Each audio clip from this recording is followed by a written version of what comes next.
The goal of this lesson is to illustrate important concepts that managers should be aware of when work is seen as something tolerated only to earn income, either by workers or by organizations. It's not just about how workers see work, it's also about how organizations think about work. Now, if what we hear on the radio is to be believed, there are a lot of people who experience work as what I'm calling the daily grind.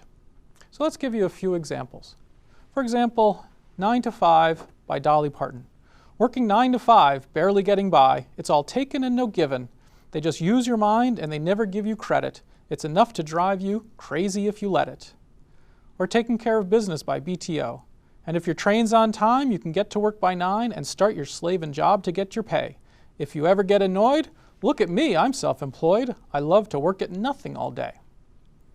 Or Jacqueline by Franz Ferdinand. It's always better on holiday, so much better on holiday. That's why we only work when we need the money. And lastly, Bang the Drum All Day by Todd Rundgren. Every day when I get home from work, I feel so frustrated, the boss is a jerk, and I get my sticks and go out to the shed, and I pound on that drum like it was the boss's head, because I don't want to work. I want to bang on the drum all day. Okay, but it's not just in pop culture that work is a daily grind. It's also enshrined in mainstream economic theory. Economic theory assumes that work is a lousy activity. So again, why do so many people engage in this lousy activity?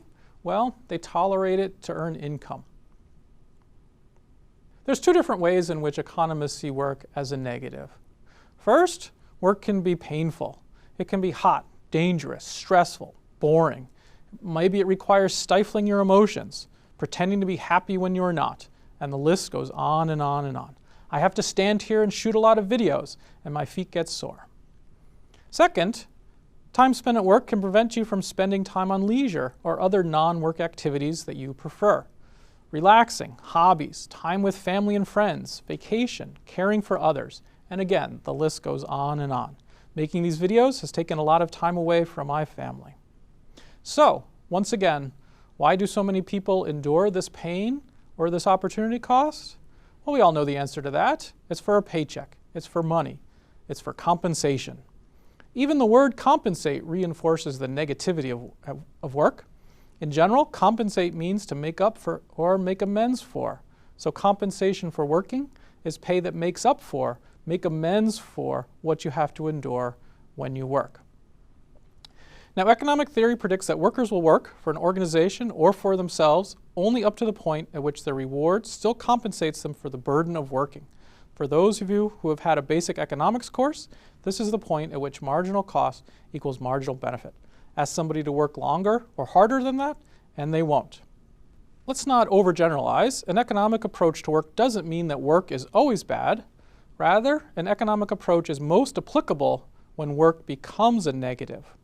That is, when the work is particularly hard or stressful. For example, think about work at the end of a long day or at the end of a long week. This is when work can become both a pain cost and an opportunity cost. Or even at the beginning of the day, if a task is particularly boring, it can be painful. And this is when the real motivational challenges for managers begins. It's easy to motivate people when a task is just right. Not too easy, not too hard. It's easy to motivate people when they haven't been working too much so that it's cutting into other things that they want to do. But when work becomes a pain or it conflicts with other things that someone would rather be doing, that's when it becomes hard to motivate someone. So economic theory teaches us to pay particularly close attention to what economists call the margin. The margin is the border or the edge between two actions or outcomes. For example, think of the last extra hour you want someone in your work group to work. If this is right on the edge of whether they want to work more or not, then to get them to work that additional hour, you have to make this more attractive than their alternatives. Now, before someone hits that margin, work represents less of a pain or an opportunity cost, and therefore it's easier to get them to work. It's really on the margin where you need to pay attention to what it will take to get someone to do something extra. Now, you should also use this to think of the question as to where each of your employees thinks their margin exists. How much do they really want to work? At what point are you trying to push them too far? As another example of margin, suppose you need to hire or retain 10 people for a work unit. It might be easy to hire or retain the first 9 of them, Marginal analysis in economics, however, focuses our attention on what is it going to take to hire or retain the last worker, the 10th worker. And it's really the terms and conditions of employment that it's going to take to recruit or retain that individual that's going to drive compensation and other elements of the job for everybody.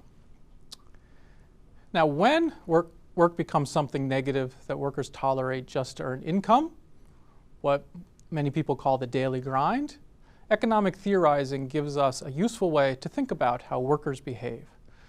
Specifically, economic analysis assumes that workers are self-interested and rational. And what do they like? They like income, but they don't like to work for it. So this is where useful concepts to managers arise.